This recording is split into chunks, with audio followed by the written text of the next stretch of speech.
Oke, uh, di sini ada yang lagi cari mantu tidak?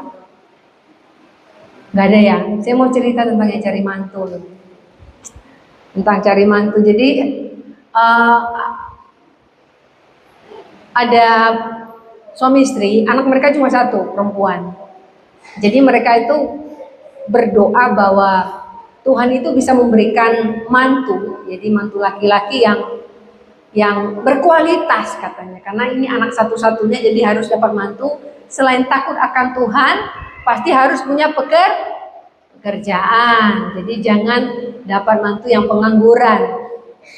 Yang deketin anaknya itu banyak, bahkan karena anak ini juga baik, orang tuanya baik, beberapa dari pria-pria ini datang ke rumah.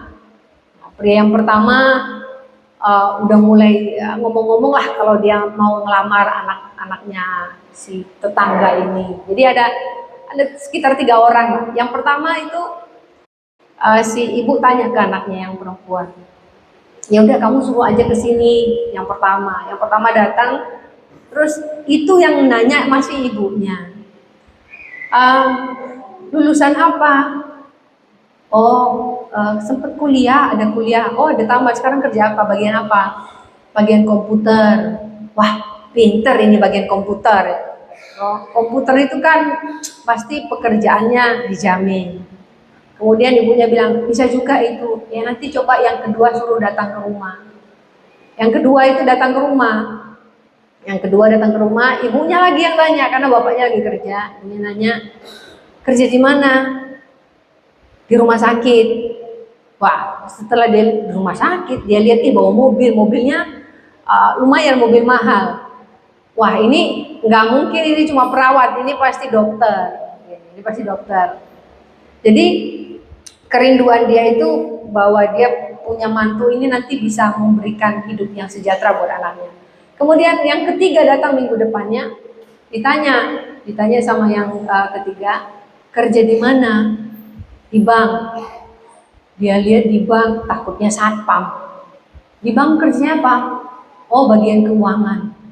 Oh, keuangan yang mana? Oh, hitung-hitung. Wah, kalau hitung-hitung pasti hebat ini. Kemudian setelah itu si ibu kan ini bilang ke bapaknya, Pak, ini yang lamar anak kita ini rata-rata bermutu semua. Mungkin coba nanti diwawancara dulu sebelum memilih mantu yang mana yang tepat. Minggu depannya tiga-tiganya datang. Bapaknya tanya, saya mau tanya pekerjaannya. Oh, mama sudah tanya kok, pekerjaan mereka bagus semua.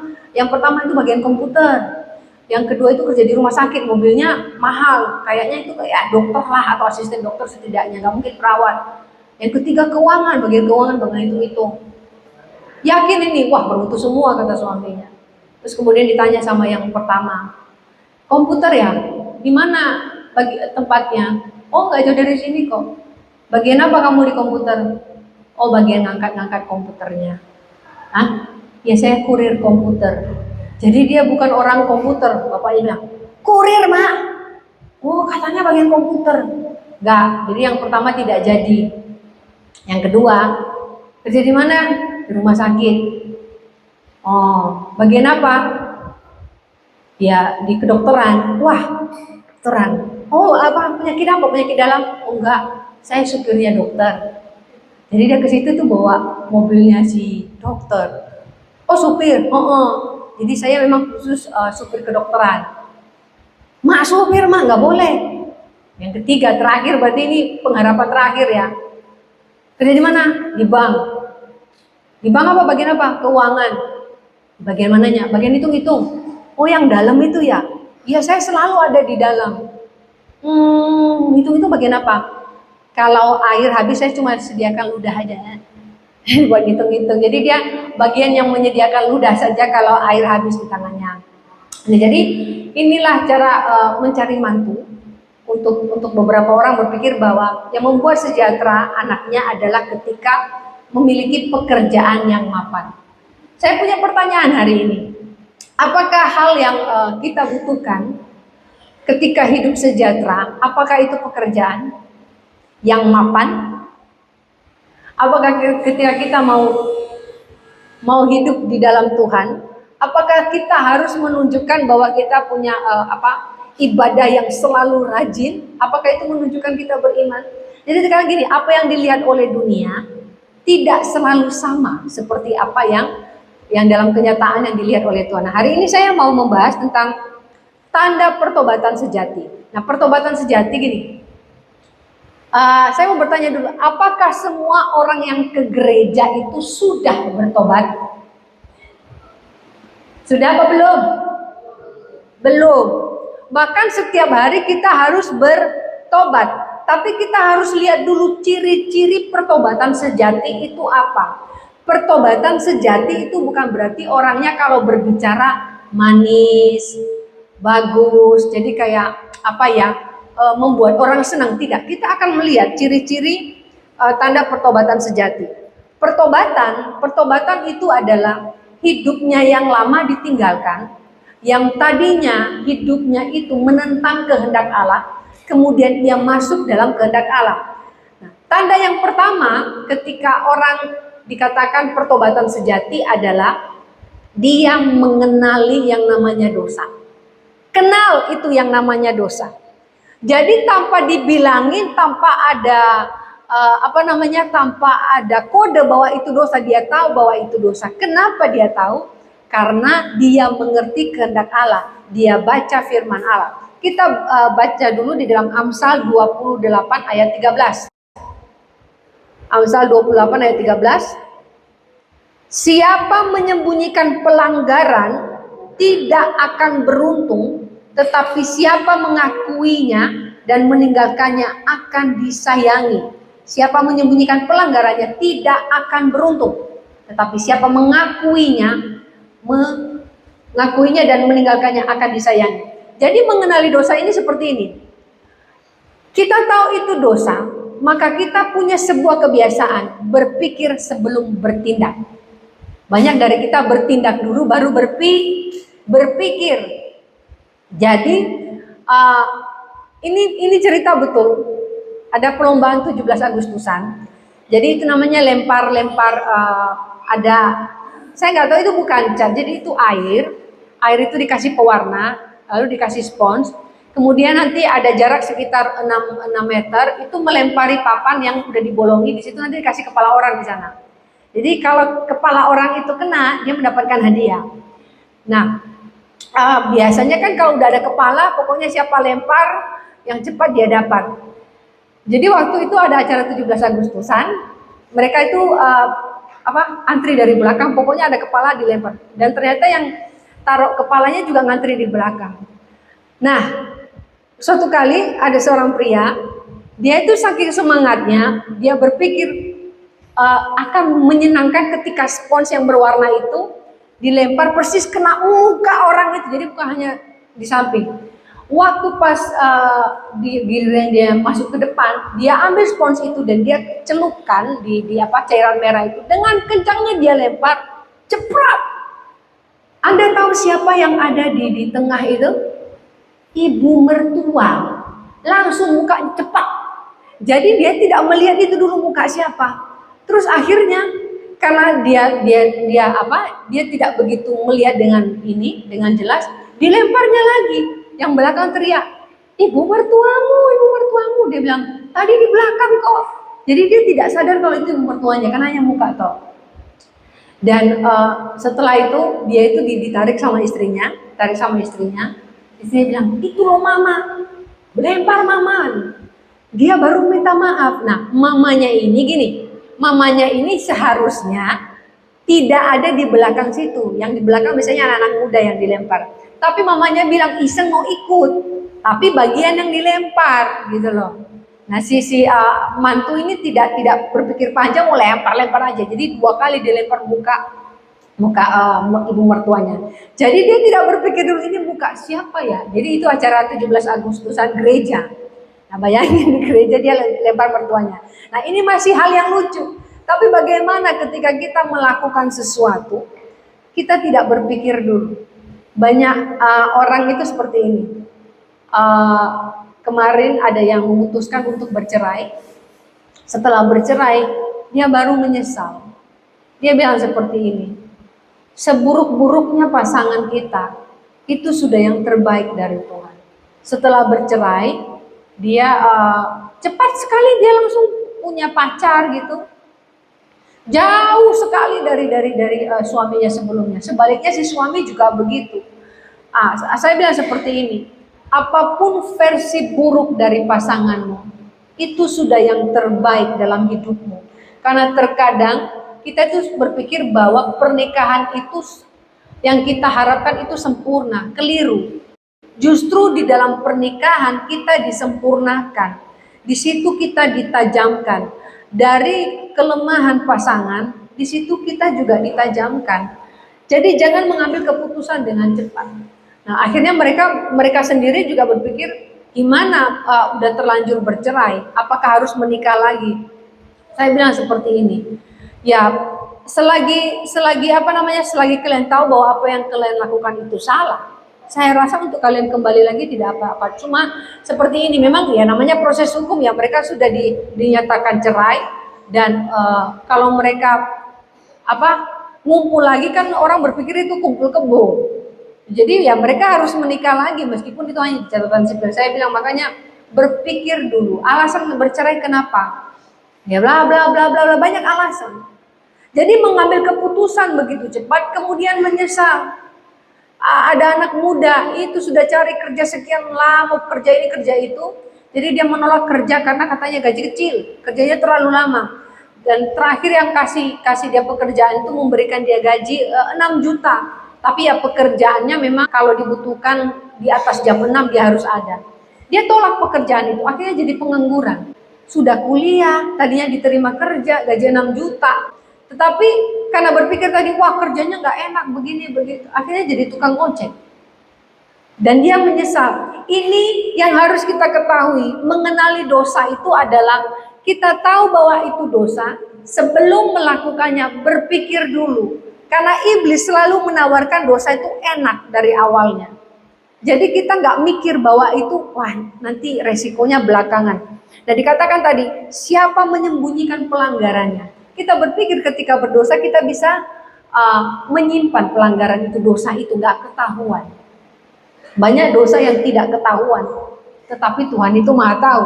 Kemudian dikatakan pelanggaran tidak akan beruntung. Bahasanya sebenarnya gini, tidak akan diberkati. Ketika kita menyimpan dosa, artinya kita menyimpan sampah. Kita menyimpan sampah dalam hidup kita dan itu tidak akan menjadi berkat dalam hidup kita. Ada beberapa orang berpikir keputusannya itu yang paling tepat.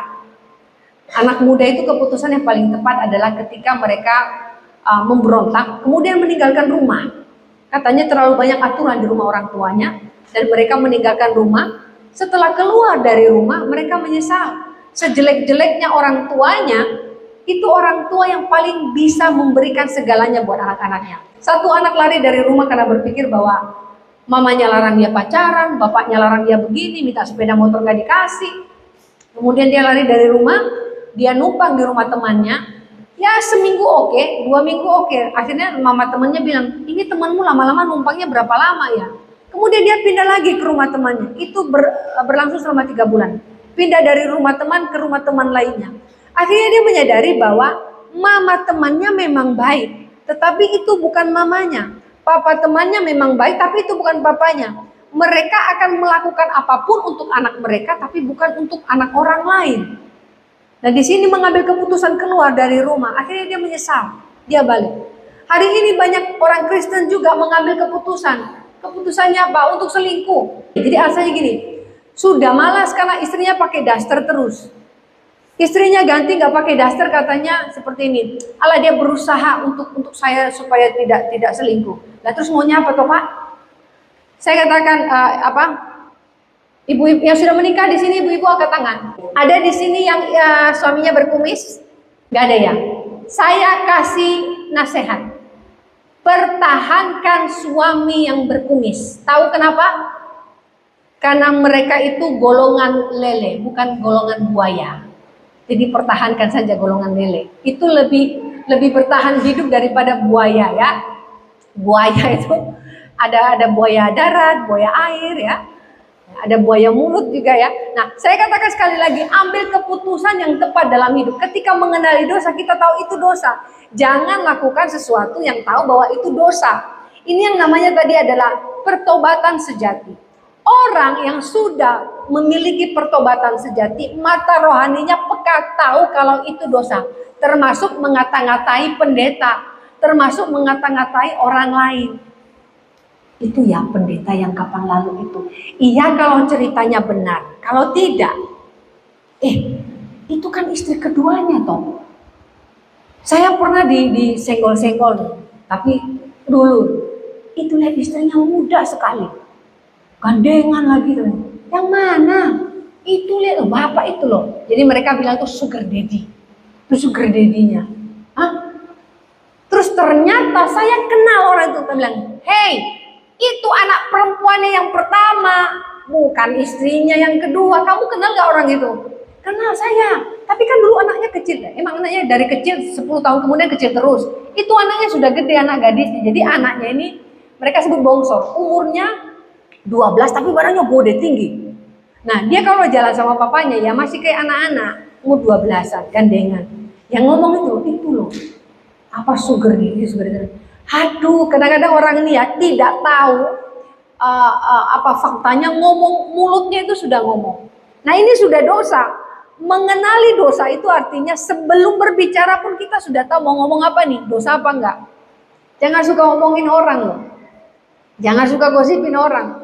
Jangan suka juga menjadi pesan berantai. Tahu pesan berantai?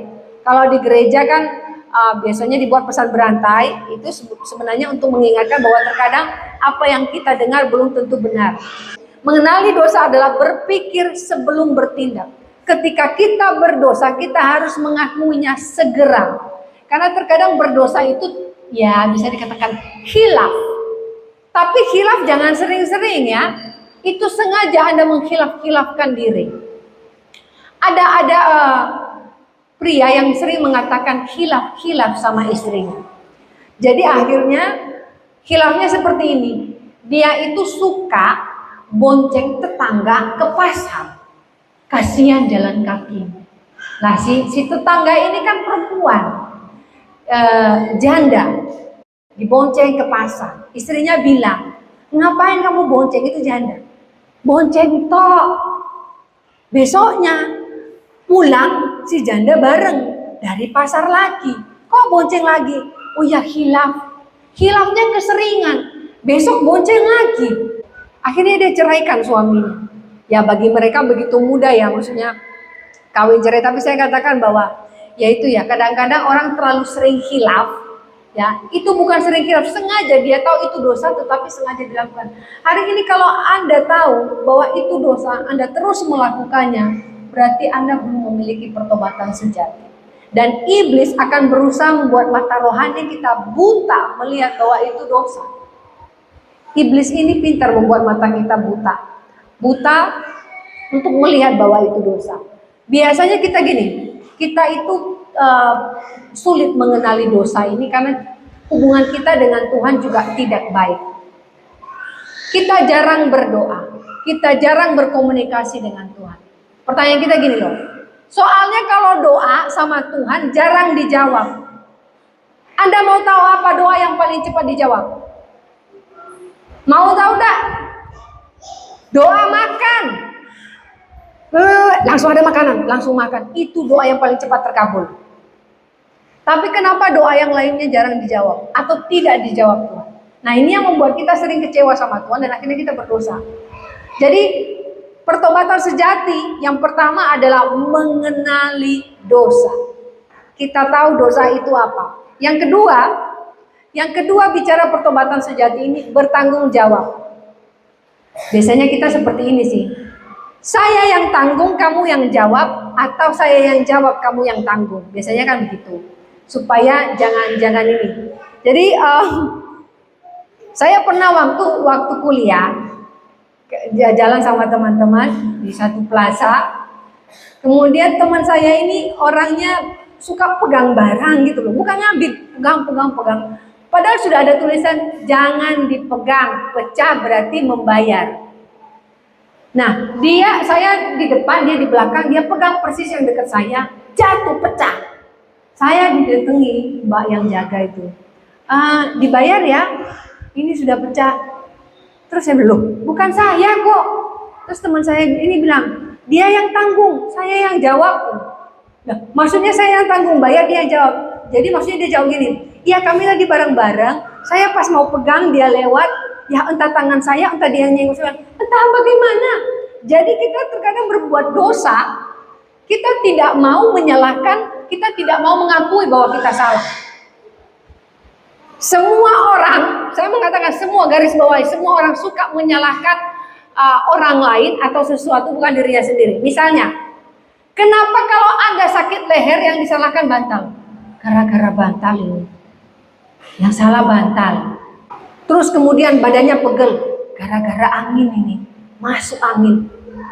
Lah, kok angin yang salah? Orang Indonesia mesti begitu loh.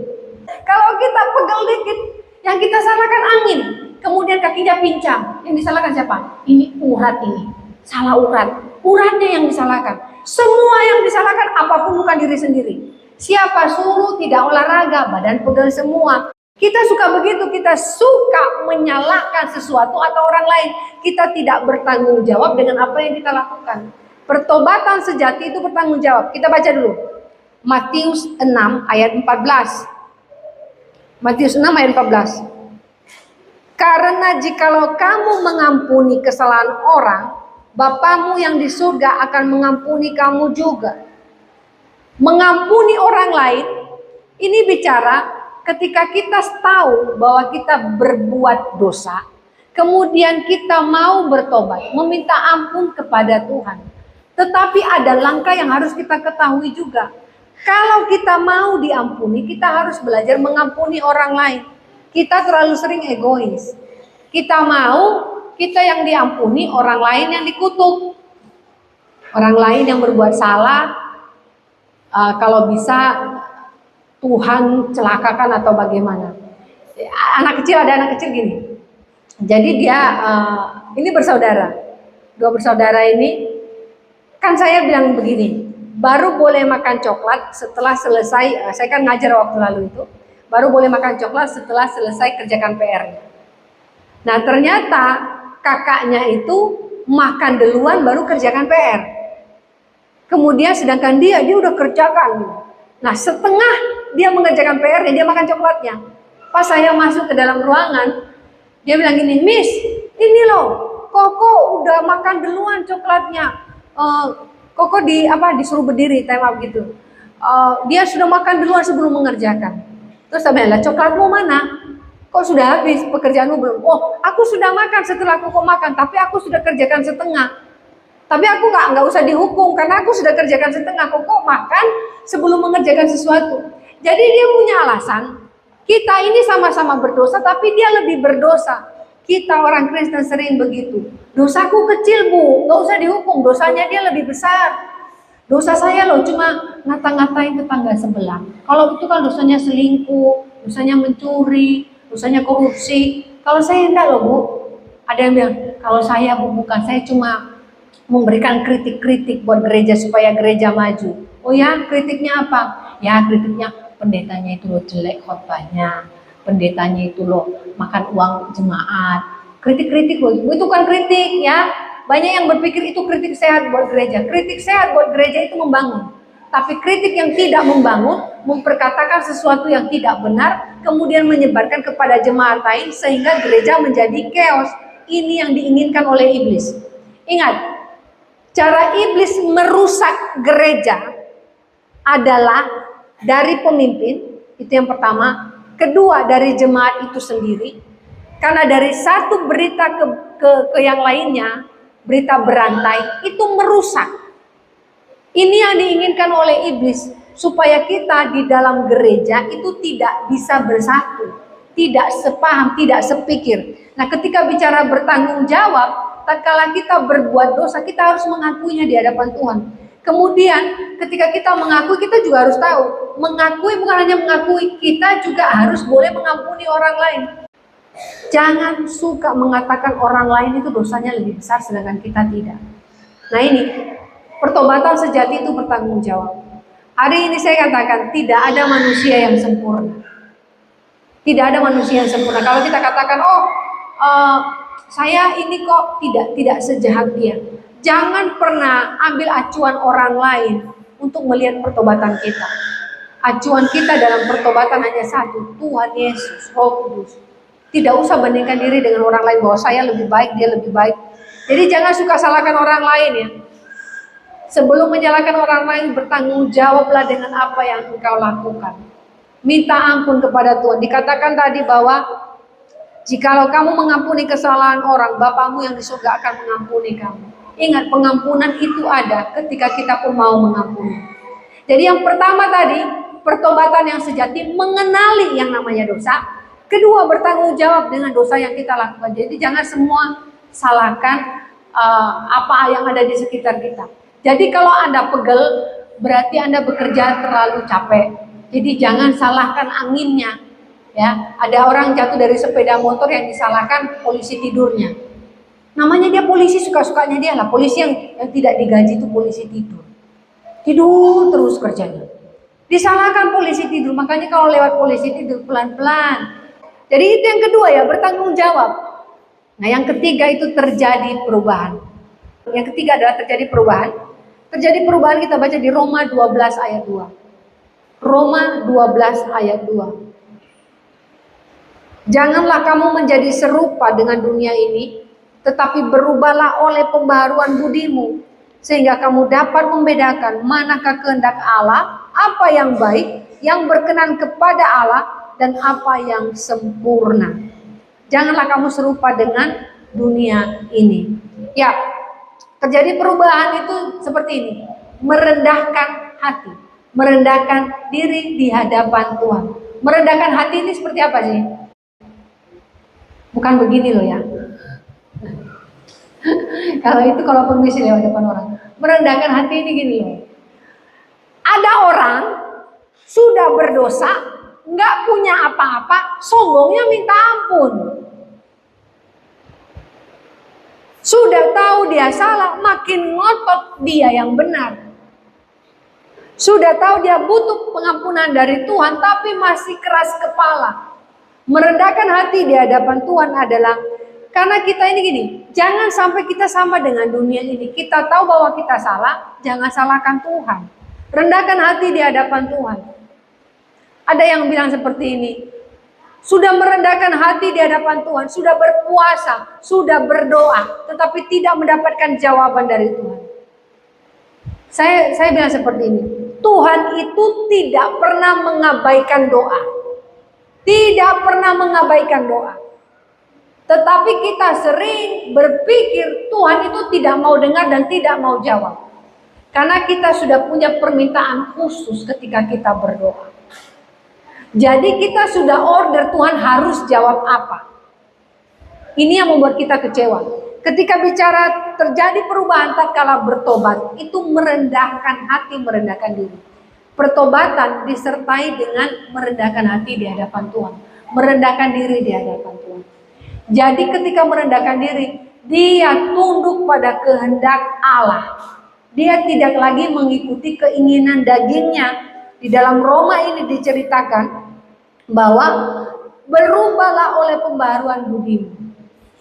Kalau dulu dosanya itu sering terjadi karena cara berpikir. Di sini ada beberapa mungkin tidak mau ngaku ya. Selalu berpikir negatif tentang orang. Apalagi kalau gayanya aneh gitu. Kalau Anda lihat ada perempuan masuk di gereja ini, dia pakai rok pendek sekali, terus pakai gelang di tangannya sampai bunyi, masuk di gereja, terus datang ke gereja di saat khotbah sudah mau selesai. Kira-kira Anda lihat perempuan itu masuk nggak? Rincang, rincing, rincang, rincing, rincang. Lihat apa enggak? Dalam pikiran Anda perempuan itu kenapa? Ya namanya dia masuk, bunyi, semua melihat. Dan saya percaya orang yang melihat itu seperti saya. Dalam hati, perempuan ini stres atau apa? Pasti ada, tidak mungkin positif Anda. Oh itu mungkin dia bayi tapi badannya besar. Tidak mungkin. Tidak mungkin Anda berpikir seperti itu. Oh itu bayi yang badannya bongsor, tidak mungkin. Anda pasti berpikir negatif tentang orang itu. Kenapa kita sering ilfil melihat orang? Karena kita melihat negatif apa yang dia lakukan. Saya paling dalam hati loh ya, saya paling tidak suka kalau lihat orang setelah makan tuh gini. Saya sampai maksudnya jangan di depan orang gitu loh. Terus sekarang gini, maaf loh ya, dikorek terus dimakan lagi, hadeh, saya langsung ilfil, jorok orangnya. Tapi itu kan reaksi saya melihat orang. Dan terkadang kita berdosa loh, karena kita berpikir gini, dengan mengatakan dia jorok saja, dengan mengatakan dia gendeng saja, maaf loh ya bahasa saya, itu kita sudah berdosa dalam hati, suka-sukanya dia. Pertanyaan saya, emang tidak ada kelemahan kita yang seperti itu? Saya pernah cerita loh ya, saya itu di foto dari jauh, terus dikirim lewat WA. Dibilang, Bu, tadi ibu maaf garuk bokong ya. Kapan? Apa waktu pas pelayanan? Gak ada. Ceritanya saya itu ngambil tisunya. Saya pikir celana saya ada satu, saya gini-gini kok nggak ada. Nah dia pikir saya itu lagi garuk bokong. Di foto dari jauh dikirim. Nah memang kalau dari jauh saya seperti garuk gitu. Saya cari tisu, ternyata saku saya itu bukan di saku celana yang saya pakai itu di bagian depan.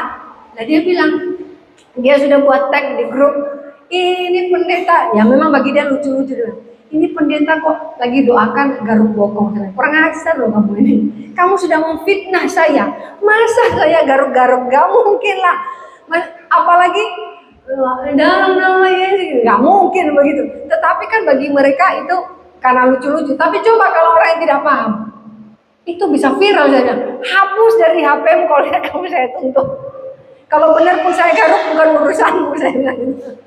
Jadi kita itu suka menilai sesuatu dengan buruk. Nah ketika ada perubahan, ini merendahkan hati. Perubahan itu dari cara berpikir, dari cara berkata-kata. Terkadang kita suka mengata-ngatain orang lain. Bertobat dalam hal ini. Ada perubahan terjadi, karena pertobatan sejati itu bukan hanya dari cara berbicara, dari cara berpikir juga. Apa yang keluar dari mulut itu berasal dari apa yang dipikirkan. Jadi kalau yang kita pikirkan itu buruk, berarti yang keluar dari mulut pasti buruk. Jadi berhati-hati, berubahlah. Dan pembaruan budimu sehingga kamu dapat membedakan manakah kehendak Allah, apa yang baik, yang berkenan kepada Allah, dan yang sempurna. Jadi kita tahu yang mana yang menjadi kehendak Allah. Sama seperti ini loh. Kalau kita tahu itu sudah jelek, jangan lakukan. Ada orang bilang seperti ini. Sekarang kan KTP itu seumur hidup ya. KTP saya harusnya mati tahun berapa ya? Saya bilang ini nggak diganti kan? 2012 apa? Saya lupa. Jadi foto saya waktu 2012 itu masih imut-imut sampai sekarang. Jadi kalau ini benar, ini saya gitu saya. Tapi ada satu orang bilang gini, waduh foto KTP saya ini Bu, kenapa? Jelek Bu, seumur hidup lagi jeleknya. Saya bilang, ya jelek sih, seumur hidup. Jadi ceritanya waktu foto, dia bilang kalau dulu kalau buat foto di mana namanya itu kelurahan, fotonya itu kalau tidak masuk di dalam kotak dilebarkan begini ya. Jadi mukanya tuh kayak telur dadar dilebarkan gini loh. Sudah lebar jadi lubang hidungnya kayak begini gitu. Saya bilang, ya ini memang jelek seumur hidup sih. Ya, jadi dia merasa bahwa saya mau KTP saya ini diubah dengan foto saya yang sekarang. Kalau zaman dulu itu masih belum tahu caranya ngepasi ya, mungkin ya kurang inilah orang kelurahan. Jadi tinggal dilebarin ke samping, ditarik ke bawah. Anda pernah tahu foto kalau ditarik ke samping, mukanya kan jadi lebar gitu. Ditarik ke bawah jadi memanjang gitu. Nah itu foto KTP-nya dia. Dan itu seumur hidup jeleknya. Saya bilang dia, biar KTP-mu jelek seumur hidup, yang penting hatimu cakep seumur hidup. Amin. Saya bilangin, terus gini, kalau KTP-mu jelek enak, kenapa? Nggak ada yang nyuri kamu. Aduh muka jelek nggak usah dicuri. Biarin KTP jelek, yang penting hati cakep. Di sini banyak orang muka cakep, ya dunia ini muka cakep, hati jelek. Jangan. Makanya kalau ada yang bilang, Bu, saya bosan lihat pasangan saya kenapa udah jelek Bu. Jelek-jelek itu yang paling cakep dalam hidupmu sudah. Yang penting hatinya cakep. Anda cari yang cakep di luar sana, aduh. Yang jomblo, pria-pria yang jomblo, tolong jangan terlalu cari cewek yang cakep di luar sana. Biaya cewek cakep mahal, bedaknya mahal, makeupnya mahal, ya. Kalau cewek-cewek jomblo juga jangan cari cowok yang terlalu cakep. Cowok-cowok cakep zaman sekarang ini dicurigai loh, menyukai sesama cowok.